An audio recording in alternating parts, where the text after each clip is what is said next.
President Trump will always put our national security and Americans first.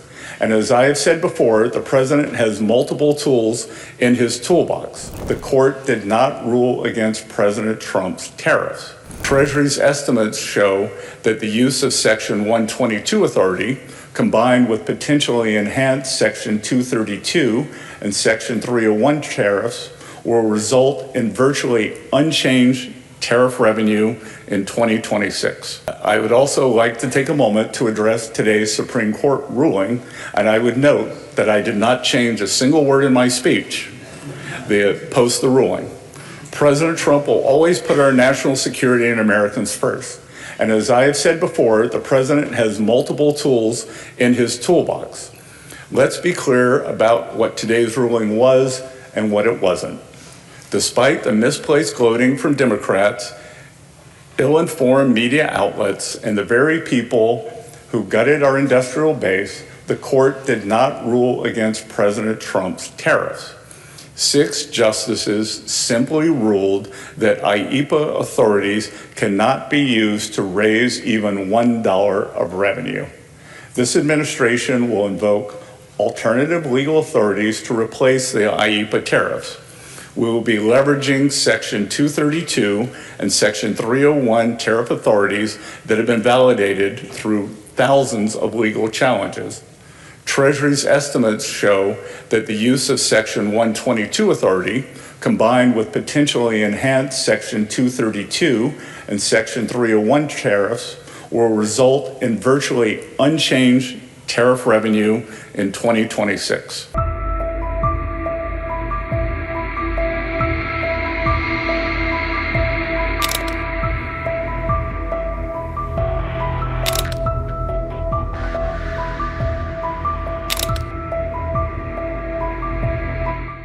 In a major legal and political setback, U.S. Supreme Court has struck down President Donald Trump's sweeping tariff policy, ruling that it was unconstitutional.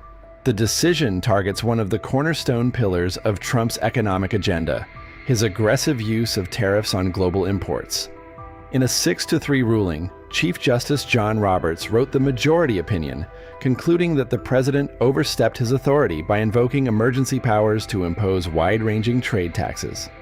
The court found that the International Emergency Economic Powers Act, or IEEPA, a law designed for national emergencies, does not grant the president unilateral power to impose tariffs. At the heart of the case was Trump's controversial tariff rollout, including a baseline 10% tax on imports from most countries, with significantly higher rates on key trading partners. China faced tariffs as high as 145%, while imports from Canada and Mexico were taxed up to 25 to 35%. Trump justified these measures by declaring a national emergency, citing trade deficits and the fentanyl crisis. But businesses along with more than a dozen U.S. states challenged that move, arguing the president had effectively bypassed Congress. And this time, the Supreme Court agreed. The ruling marks a notable shift. Estimates suggest the U.S. government may now have to return over $130 billion collected from importers. That process, however, could be complicated and drawn out. After the Supreme Court heard arguments in the case in November, Trump said he would consider alternatives if it ruled against him on tariffs, telling reporters that we'll have to develop a Game 2 plan. Treasury Secretary Scott Bessent and other administration officials said the United States would invoke other legal justifications to retain as many of Trump's tariffs as possible. Among others, these include a statutory provision that permits tariffs on imported goods that threaten U.S. national security, and another that allows retaliatory actions, including tariffs against trading partners that the Office of the U.S. Trade Representative determines have used unfair trade practices against American exporters. Before the Supreme Court issued its ruling, President Trump on February 19th addressed the court's delay in a speech, commenting on the pending decision. I ended every one of the Biden-era exemptions, and on August 18th, I added new tariffs to cover 400 derivative products, including steel racks, which is what you make. So I say congratulations, and what a great comeback. This is a comeback that 2 years ago, right, you were almost, I don't want to say out of business, but you were almost out of business. I guess he said you can say it. You were close. He was borderline. Started telling his wife, let's have tuna fish tonight, darling. Forget about the steak. But stories like this companies are right now playing out in cities all around the country, towns, villages, all over the country. And to think I have to be in the United States Supreme Court for many, many months waiting for a decision on tariffs. Without tariffs, this country would be in such trouble right now. Without tariffs, this country would be like your company was 2 years ago. What a difference it made. And you know who brought the cases against us? People that are China-oriented, people that have business in China that want to rip us off and keep ripping us off, and the tariffs had stopped us. And not only China, other countries too.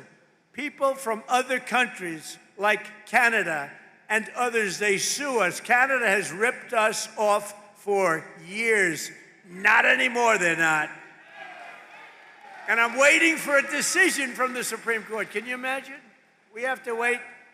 I mean, I just heard the story today, and I've told it 1,000 times. I don't think I've ever heard it any better. I even took him back to the fake news where he related the story, that he was in serious trouble. There was no business. There was no business anywhere. How was this place 2 or 3 years ago? It was not just here, the whole area. It was a disaster. And now it's vibrant.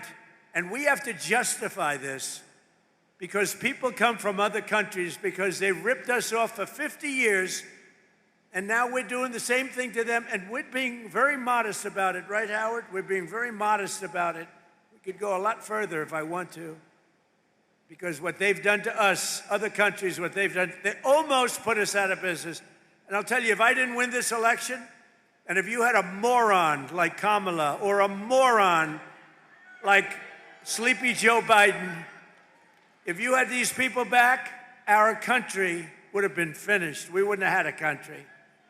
So just yesterday, I was visited by the CEO of the drug company, Novartis, and his name is Baz, first name, great guy. And he came into the White House to see our great chief of staff, who happens to be with us. Where's Susie? Susie's with us someplace. She is great. First female chief of staff and the best chief of staff. And she wanted to bring him in. It's a big, very big company, all based outside of this country. And she wanted to bring him in, so I said, come on.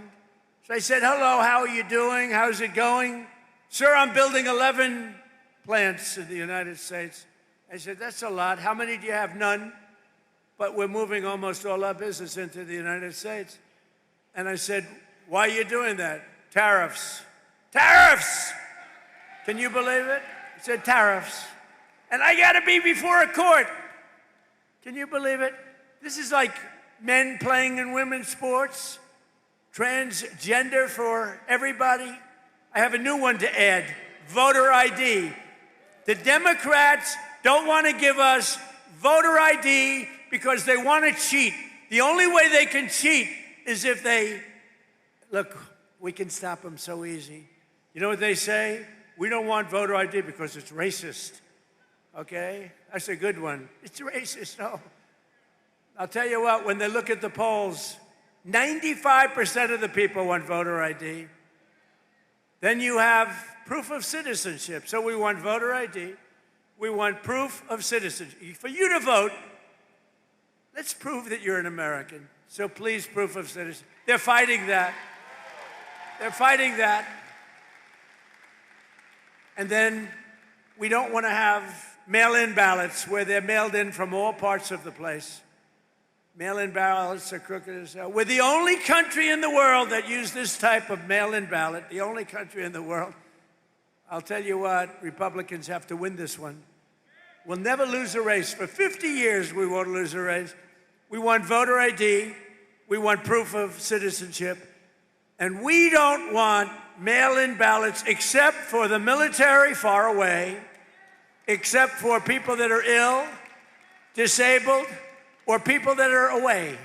Even for a vacation, we'll be generous, okay? Other than that, we don't want mail-in ballots because mail-in ballots, they cheat. Without tariffs, what would you do? You know what? Everybody would be bankrupt, everybody. The whole country would be bankrupt. And I have to wait for this decision. I've been waiting forever, forever. And the language is clear that I have the right to do it as president. I have the right to put tariffs on for national security purposes, countries that have been ripping us off for years. You know what they were doing? Using tariffs.